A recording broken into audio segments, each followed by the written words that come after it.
Fala pessoal, GM Evandro aqui e não sei se de repente você analisando alguma partida de algum grande mestre, algum campeão mundial, você chegou numa seguinte posição, num seguinte lance e olhou para aquele lance e falou: Caramba, esse lance aqui é misterioso, né? Eu não sei o que quer fazer com esse lance aqui. Eu acho que isso pode ter acontecido várias vezes, né? Acontece a gente de repente estar assistindo alguma partida e não entender aquele lance.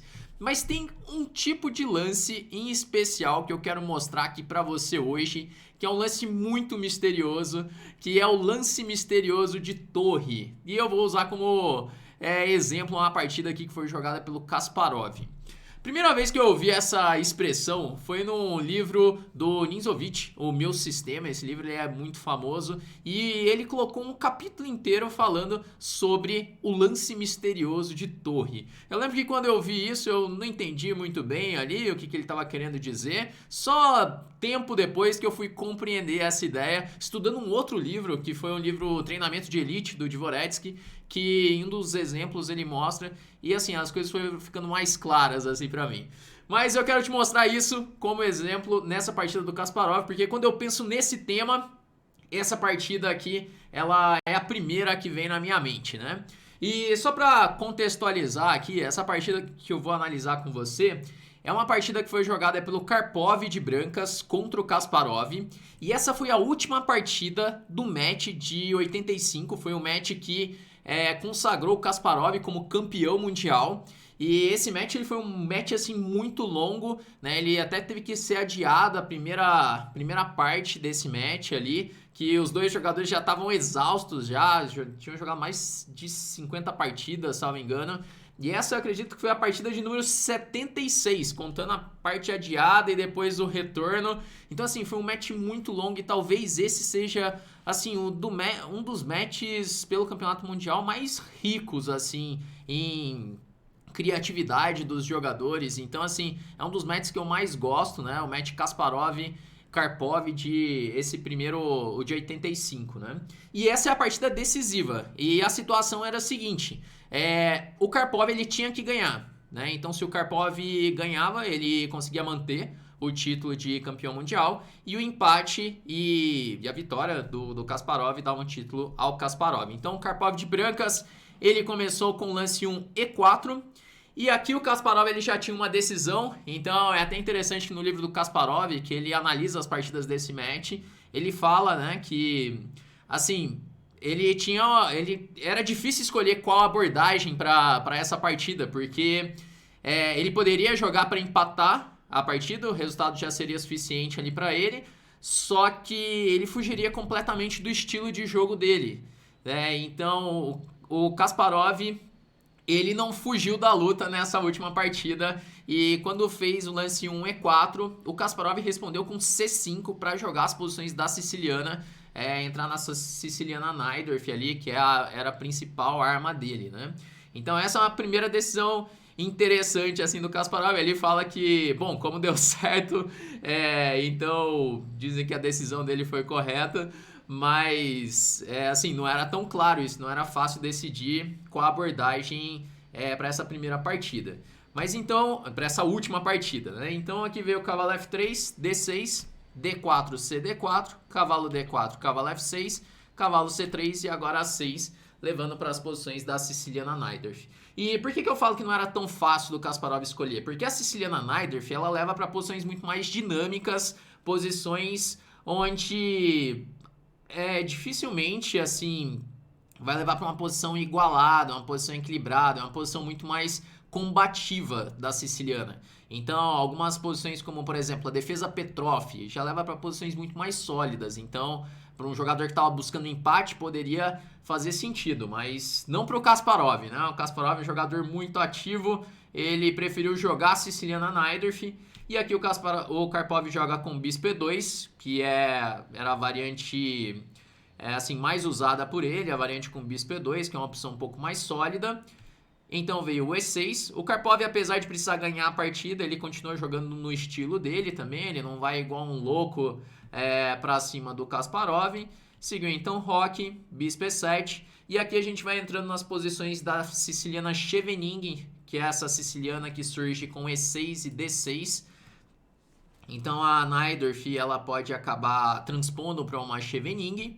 Veio aqui então F4, Roque, Rei H1, é um lance útil de profilaxia, né? O lance Rei H1 para não ter temas ao longo dessa diagonal. Dama C7, essa aqui é a casa da dama na Chevening.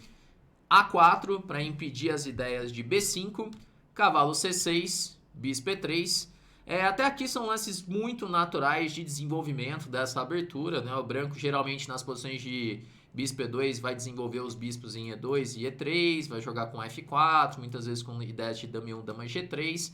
E o preto, ele costuma desenvolver o bispo por B7, ou então bispo D7 para trocar aqui os cavalos primeiro. Então uma posição bem padrão aqui da Chevening. E agora é feito o lance torre E8. Né? Torre E8 porque muitas vezes esse bispo pode vir para F8 para ajudar na defesa do rei. E também o preto ele se prepara para possíveis rupturas no centro, como a ruptura E5 em determinado momento. Essa aqui é uma das posições que eu mais gosto assim de jogar, tanto de brancas quanto de pretas. Eu sempre gostei muito das posições da siciliana e essa posição eu acho ela muito rica em possibilidades assim para os dois lados.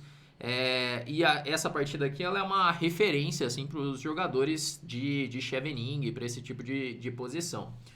Bom, mas esse ainda não é o lance misterioso de torre que eu quero te mostrar durante essa partida. A gente já vai chegar nesse momento que eu quero te mostrar, que é um lance realmente muito genial, assim, feito pelo Kasparov. Seguiu aqui então bispo F3, torre B8. A ideia é poder em algum momento jogar com B6 e bispo B7, por isso ele tira a torre. Claro que não é possível fazer esse tipo de lance agora, porque teria temas táticos com o bispo em F3. Então veio aqui dama D2 e agora o Kasparov faz bispo D7. A ideia dele é trocar os cavalos, cavalo por D4, seguido de bispo C6, para assim trocar algumas peças, aliviar um pouco a posição, que o preto está sem espaço. Então aqui as brancas fazem cavalo B3 para evitar essa troca. Seguiu então B6, porque aqui o branco estava ameaçando jogar A5, fixando a casa B6 e tendo ideias de bispo B6. Então faz B6 e aqui G4.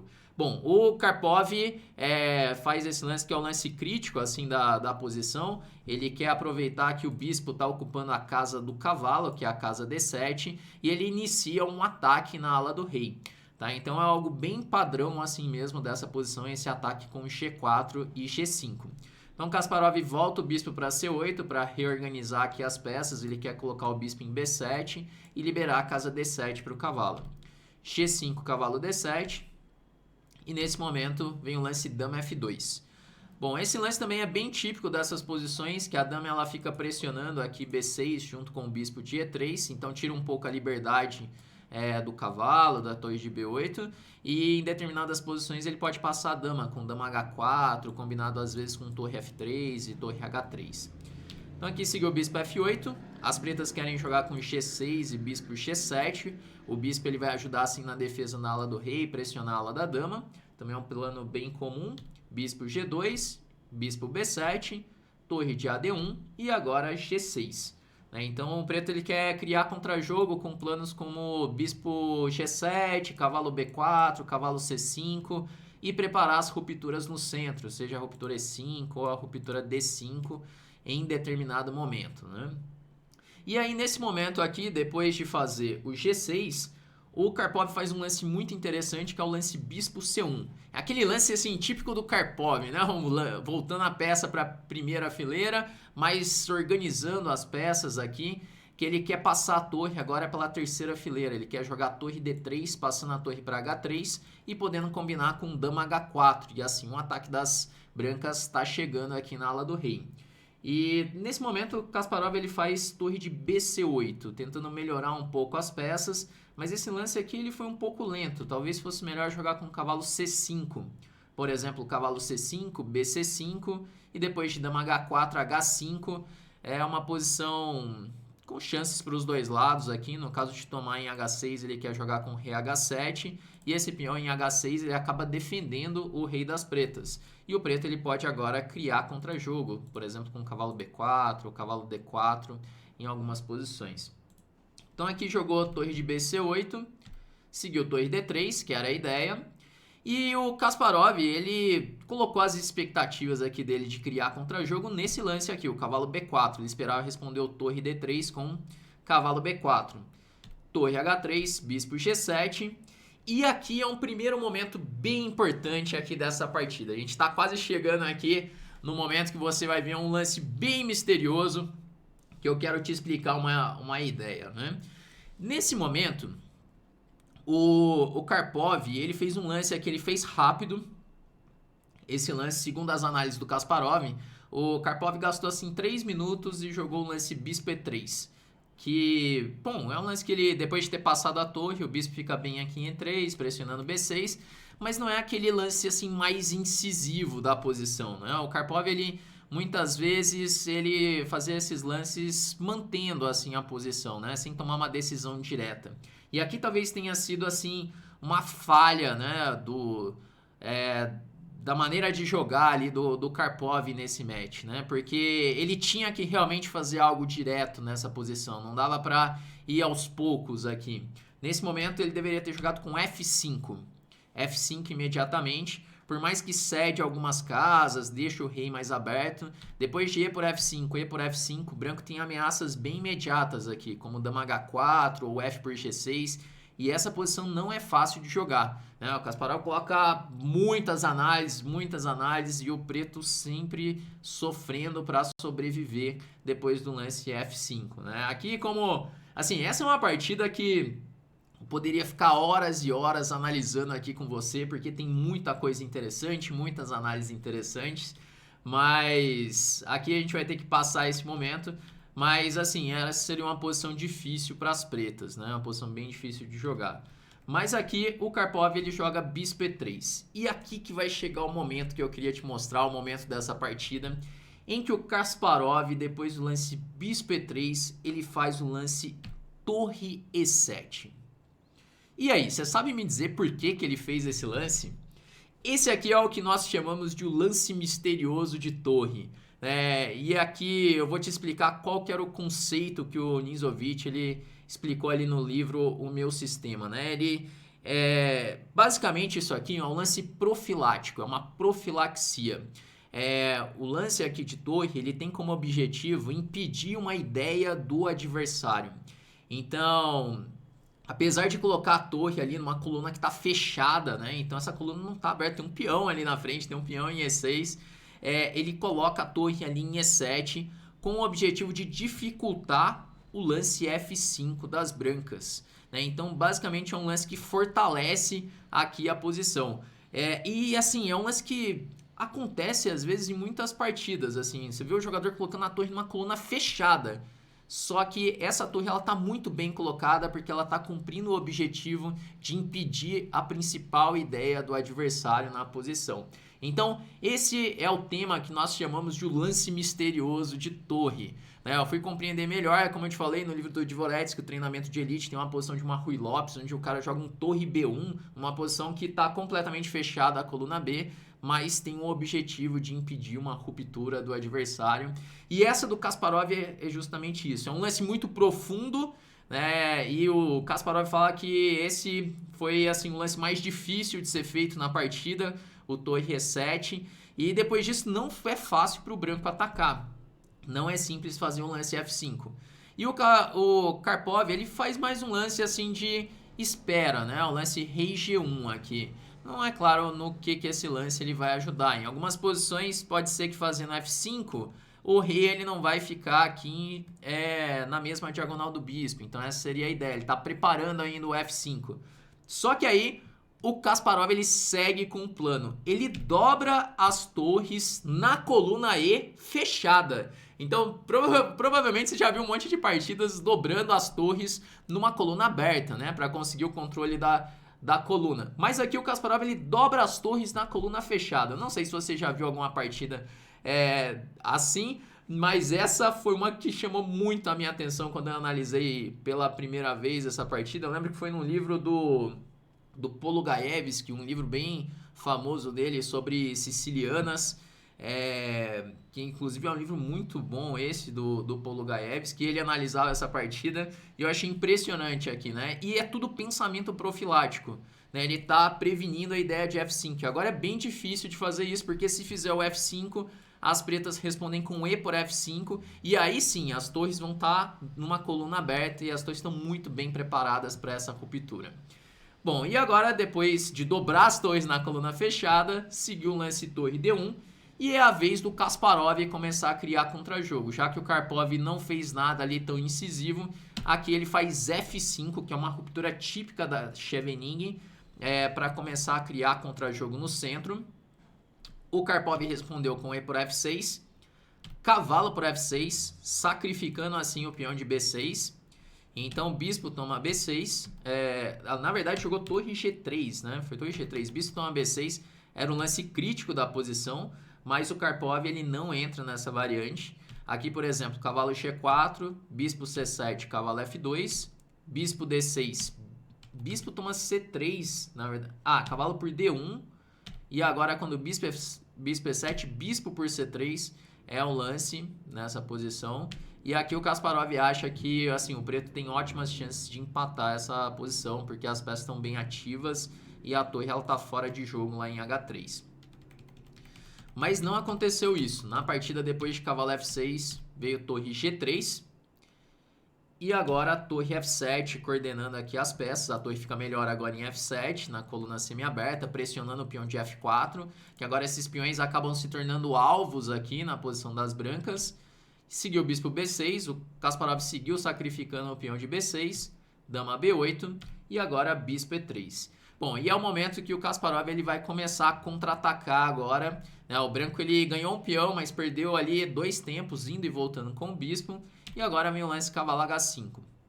Seguiu torre G4, cavalo F6.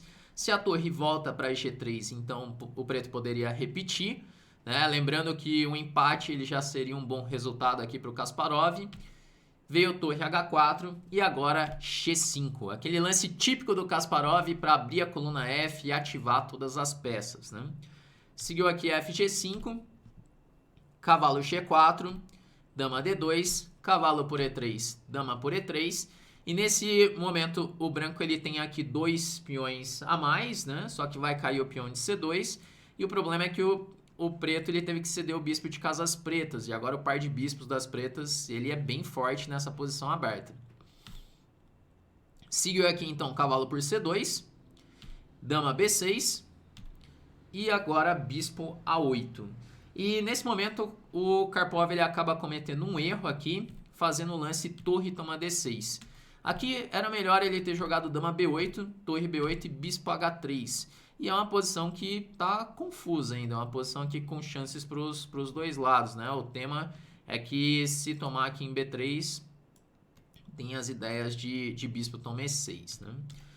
Bom, mas aí veio... Mas era uma posição difícil essa, né? Então é bem compreensível.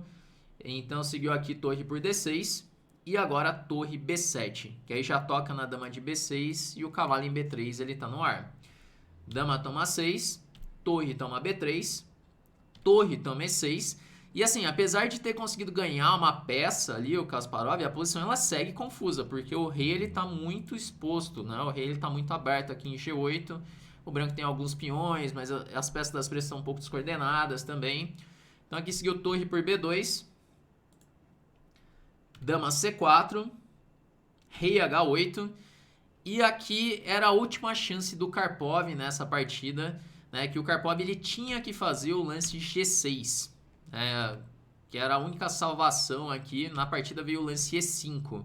Acontece aqui o seguinte, depois de G6, H6, o Karpov ainda poderia salvar essa partida jogando torre por E8, dama por E8 e cavalo D1, para responder aqui cavalo A3 com torre por H6, bispo H6, dama C3 e depois de bispo G7, dama H3.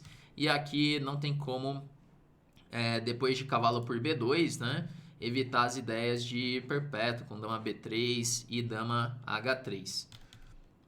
Só que na partida veio E5, né? Essa variante aqui do G6 é uma variante extremamente difícil, né? E nesse momento também o Karpov já estava com problemas ali no tempo, né, para tomar as decisões. E assim, um empate também não seria suficiente, né, na partida. Mas é claro, nesse momento ele já está lutando para não perder, né?